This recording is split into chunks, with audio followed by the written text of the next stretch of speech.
আজকে তোমাদের জন্য থাকছে খুব সাধারণ একটি রান্না, কিন্তু খেতে কিন্তু অসাধারণ লাগে। টমেটো মানে কাঁচা টমেটো আলু সবজি। আর কিভাবে রান্নাটা করলাম, কি কি এর মধ্যে ব্যবহার করলাম, চলো তাহলে দেখে নেই। আর সবজিটাও কেটে নিচ্ছি, কিভাবে সবজিটা কেটে নিচ্ছি। সবজি কেটে নেওয়ার একটা প্রসেস আছে।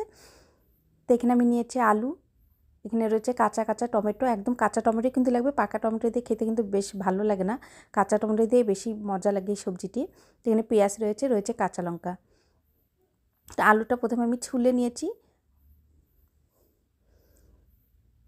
এখন পাতলা পাতলা করে কেটে নেব। তো আমি এদিকে সবজিটা কেটে নিই, আর তোমরা এখনও রেসিপিটা দেখতে থেকে আমার পেজটিকে ফলো করে দাও।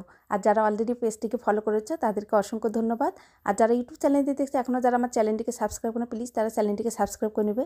তোমাদের ফ্রেন্ডস আর ফ্যামিলির কাছে ইউটিউব চ্যানেলের লিঙ্কটি অবশ্যই শেয়ার করবে। তা আমি যেভাবে টমেটো কেটে নিচ্ছি, যেভাবে আমি আলু কেটে নিচ্ছি ঠিক সেভাবেই টমেটোটা কেটে নিতে হবে। তোমরা কিন্তু এইভাবেই কেটে নেবে। আর এইভাবেই সবজিটা এইভাবেই রান্না মানে সবজিটা কেটে নিতে লাগে।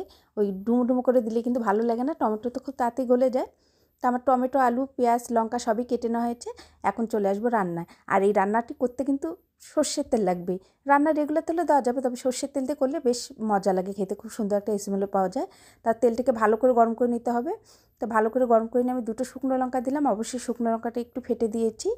তা তেলের মধ্যে একটু শুকনো লঙ্কাটা নেড়ে চেড়ে নিচ্ছি। এরপর দিয়ে দেবো পাঁচফোড়ন। পাঁচফোড়নটা একটু হাতের মধ্যে একটু ক্রাশ করে দিচ্ছি, এতে খুব সুন্দর পাঁচফোড়নের যে স্মেলটি সেটি পাওয়া যায়। তা পাঁচফোড়ন তেলে দেওয়ার পরে একটু ভেজে নিতে সময় লাগে।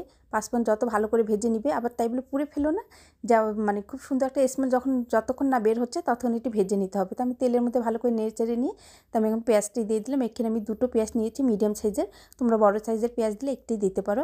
আর দিয়ে দিলাম 4টি কাঁচা লঙ্কা। আর ঝালটা অবশ্যই তোমাদের টেস্ট অনুযায়ী বাড়িয়ে কমিয়ে তোমরা দিতে পারবে। পেঁয়াজটা খুব লাল করে ভেজে নেবো, জাস্ট একটু পেঁয়াজের কালারটা চেঞ্জ হয়ে আসলে আলুটা দিয়ে দেবো। এই রেসিপিতে পেঁয়াজ খুব লাল করে ভেজে নিতে লাগে না। তখন আলুটা দিয়ে দিলাম। আলুটা দেওয়ার পর তেলের সঙ্গে এখন ভালো করে একটু নেড়ে চেড়ে নিচ্ছি। নেওয়ার পরে এরপর দিয়ে দেবো পরিমাণ মতো হলুদ আর লবণ। হলুদ লবণ দিয়ে ভালো করে এখন নেড়ে চেড়ে নিচ্ছি। আর নেড়ে চেড়ে নিতে নিতে কিন্তু ভেজে নেবার চুলোর জাল কিন্তু বেশ হাই ফ্লেমেই রয়েছে, আমি কিন্তু মিডিয়াম ফ্লেমে দিইনি। তা আলুটা একটু নেড়ে চেড়ে নিচ্ছি। নেওয়ার পরে এখন দিয়ে দিচ্ছি জল, আর অবশ্যই গরম জল দিতে পারবে। দেখো গরম জল দিয়েছি দেখি তাতে করে টকবক করে ফুটে উঠছে। এখন ভালো করে জলটা দিয়ে নেড়ে চেড়ে নিয়ে ঢেকে দিলাম। আর ঢেকে দেওয়ার পর চুলোর জল একটু কমিয়ে দিয়েছিলাম। 2 মিনিট পর ঢাকনাটা উঠিয়ে নিচ্ছে। এখন একটু একটু জল রয়েছে, মাখামাখা স্বভাব। এই সময় এখন টমেটোটা দিয়ে দিতে হবে। আর কাঁচা টমেটো সিদ্ধ হতে একটু সময় লাগে, পাকা টমেটো দেওয়ার সঙ্গে সঙ্গে কিন্তু গলে যায়, কাঁচা টমেটো কিন্তু একটু সিদ্ধ হতে সময় লাগে। তা আমি কিন্তু জল আর দিব না, তবে এইভাবে নেড়ে চেড়ে আমি আবার ঢেকে দিব। ঢেকে দিয়ে একদম লো ফ্লেমে দিয়ে দিচ্ছি। তো 2 মিনিট পর আবার ঢাকনাটা উঠিয়ে নিচ্ছি। দেখো কালারটাও চেঞ্জ হয়ে গিয়েছে, আর প্রায় টমেটোগুলো বেশ সিদ্ধ হয়ে গিয়েছে। এখন দিয়ে দিচ্ছি চিনি। এই চামচ দিয়ে আমি 2 চামচ চিনি দিলাম। চিনিটা দিলে টেস্টটা খুব সুন্দর আসে, যেহেতু কাঁচা টমেটো ভীষণ টক, তোমরা তাহলে স্কিপ করতে পারো। চিনিটা দিয়ে এখন ভালো করে নেড়ে চেড়ে নিয়ে এখন দিয়ে দিচ্ছি সর্ষে বাটা। সর্ষেটা বেটে নেওয়ার সময় 2টো লঙ্কা দিয়ে আমি বেটে নিয়েছি, আর দিয়েছি অবশ্য পাকা লঙ্কা, এই জন্য একটু লাল লাল হয়েছে। এখন ভালো করে নেড়ে চেড়ে নিয়ে উপর থেকে ধনেপাতা দিয়ে আর একটু নেড়ে চেড়ে নেব। যতক্ষণ না সবজি থেকে একটু তেল বের না হচ্ছে ততক্ষণ এটি নেড়ে চেড়ে নিতে হবে। আর এই সময় চুলোটা একটু হাই রয়েছে।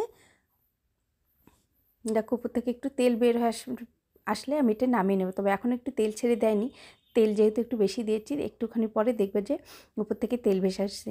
আর দুপুরে যদি তোমাদের যখন কোনো কিছু দিয়ে খেতে ইচ্ছে না করে, তখন এই টমেটোর এই সবজিটা দিয়ে বিশ্বাস করে তোমরা 1 মুঠ হলো ভাত তোমরা বেশি খাবে, এত মজা হয় এই টমেটো আলু সবজিটি। তো বাজারে তখন কাঁচা টমেটো বেশ পাওয়া যাচ্ছে, তোমরা বাজার থেকে কাঁচা টমেটো নিয়ে এসে এইভাবে টমেটো